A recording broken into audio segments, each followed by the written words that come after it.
दोस्तों, रामलीला तो हर साल होता है। रावण दहन हम लोग करते हैं, हर साल विजयदशमी मनाते हैं। लेकिन हमारे समझ में ये नहीं आता, रावण हमसे मरता क्यों नहीं? रावण हमसे मरता क्यों नहीं सर? ये सदियों की लोक परंपरा में नीति वाक्य को दोहराया जा रहा है। राम जैसा आचरण करना चाहिए, रावण जैसा नहीं। इसके बाद रावण जैसे लोगों की संख्या बढ़ती जा रही है हमारे देश में। रावण जैसी लोगों की विचार की संख्या हमारे देश में बढ़ती जा रही है और राम जैसे लोग लगातार घटते जा रहे हैं। पता नहीं क्यों। न तो नीति शास्त्र काम आ रहे हैं, न तो धर्म शास्त्र काम आ रहे हैं, जिसकी नींव पर हमारी सभ्यता और संस्कृति खड़ी है सर। दशहरा आता है और रावण दहन की रस्म के बाद फिर वही नेपथ्य में चला जाता है, जहाँ से रावण का असंख्य चेहरे चिर परिचित अट्टहास के साथ झांकते हुए दिखाई देते हैं हम लोग उसको, कि रावण अट्टहास करता हुआ आ रहा है। रावण हमसे मरता नहीं, क्योंकि हमारे भीतर राम नहीं है। हमारे भीतर राम नहीं है, इसलिए रावण नहीं मरता है। आप ध्यान रखिए, हमने तो सत्य के साथ खड़ा होना सीखा, और न तो सत्य के साथ खड़ा होना सीखा, नहीं हमने युद्ध लड़ने की ताकत है। सत्य के साथ खड़ा होने की भी ताकत हमारे में नहीं है, न तो हमने युद्ध लड़ने की ताकत है। जो अधर्म और असत्य को चारों खाने चित्त कर दे, असत्य और अधर्म को चारों खाने चित्त करते हैं, वो हमारी ताकत ही नहीं। हम वहाँ ताकत दिखाई नहीं पाते। अपने थोड़े से सुख के लिए हम अपने आप को बेच देते हैं दोस्त, बेच देते हैं। छोटी मोटी सुविधाओं के लिए सच को ठेंगा दिखा देते हैं, सच को ठेंगा दिखा देते हैं और झूठ को सहलाते हैं। अरे बहुत बढ़िया हमने झूठ बोला। सबरी और निषाद की सरलता को हम कहाँ ढूंढे? वह जटायु अब किस पथ पर हमको मिलेगा, जो स्त्री की लज्जा के लिए अपना प्राण भी दे दिया? अब वहाँ युद्ध कहाँ मिलेगा, जिसमें वानरों की सेना अपनी शक्ति जाने बिना राम के लिए खप गई? वानरों की सेना अपनी शक्ति जाने बिना राम के लिए खप गई। हमारे भीतर राम नहीं होने से यह है कि हम सत्य से कोसों दूर हैं, सत्य से हम कोसों दूर हैं। दया करुणा हमें बची ही नहीं है, थोड़ा सा दया करुणा थोड़ा भी नहीं बची है। मर्यादाएं हमारी तार तार हो रही हैं। झूठ अपनी जीत का डंका बजा रहा है हमारे जीवन में, झूठ अपनी जीत का डंका बजा रहा है। अब अयोध्या नहीं है, उस लंका का विस्तार हो रहा है, जिसका दहन किया था कभी हनुमान ने, जिसने कभी राम के कोप का भाजन होना पड़ा। अब वैसी लंका नहीं है, अब वैसी अयोध्या नहीं है। रावण हमसे मरता नहीं, हम रावण का पतला पुतला फूंक देते हैं और राम का भ्रम पाल कर बैठे हुए हैं कि रावण हमसे मरता नहीं, और हम विजय का उल्लास ढोल नगाड़े पीट पीट करके नाच रहे हैं और गा रहे हैं कि रावण का दहन कर दिया, रावण का दहन कर दिया।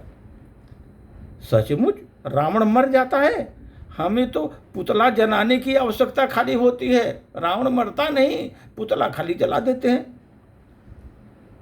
रावण मर जाता तो छल प्रपंच करने वाले, पराई स्त्री पर दृष्टि डालने वाले, मिथ्या अभिमान और घमंड में चूर होने वाले लोग, असुरों का ऐसा बोलबाला नहीं होता, असुरों जैसा यहाँ का बोलबाला नहीं होता जैसा अभी चल रहा है। प्रपंच में घमंड में चूर हैं। जो असुर पहले करते थे वही अभी कर रहे हैं, लेकिन उतना अभिमान है उनको भी थोड़ा सा समझ नहीं है कि हम हमारे अभिमान में हम क्या कर रहे हैं।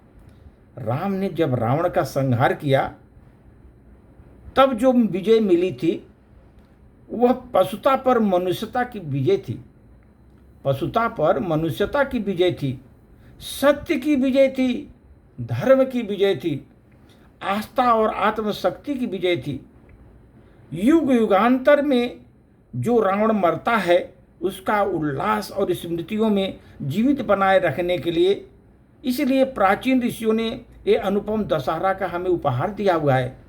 इस त्यौहार पर हमारी भीतरी चमक बनाए रखने के लिए उन्होंने शक्ति पूजा का विधान रचते हुए हमें नवरात्रि में 9 पवित्र तिथियां भी दी। नवरात्रि में हमारे अंदर कलुष को धो डालती हैं और नवरात्रि हमारे अंदर के कलुष को धो डालती हैं, हमारी चेतना को निर्मल बनाती हैं। प्राणों की चौकी पर महाकाली, महालक्ष्मी, महासरस्वती को हम आसीन कर देते हैं, वहाँ पर बैठाते हैं। ये सब अस्त्र शस्त्र सौंपते हैं और जीवन में संग्राम में आने वाले काम, क्रोध, मोह, लोभ, मोह के रावण को अगणित दुष्ट असुरों से निपटने के लिए नितांत आवश्यकता हो जाती है हम लोगों को। इन दोनों अर्जित शक्ति को सहेजना पड़ता है। वह गर्व और मस्ती में झूम करके व्यर्थ कर देने के लिए नहीं है जो आपकी शक्ति आती है।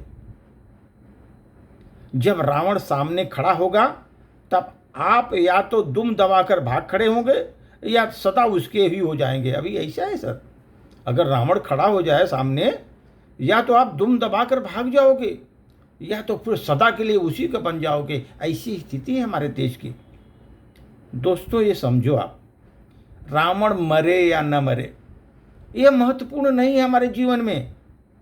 महत्वपूर्ण यह है कि हमारे अंदर राम जीवित हैं, राम जीवित हैं कि नहीं। राम को जीवित होना जरूरी है। रावण मरे न मरे, हमारे अंदर राम जीवित हैं, वो होना जरूरी है।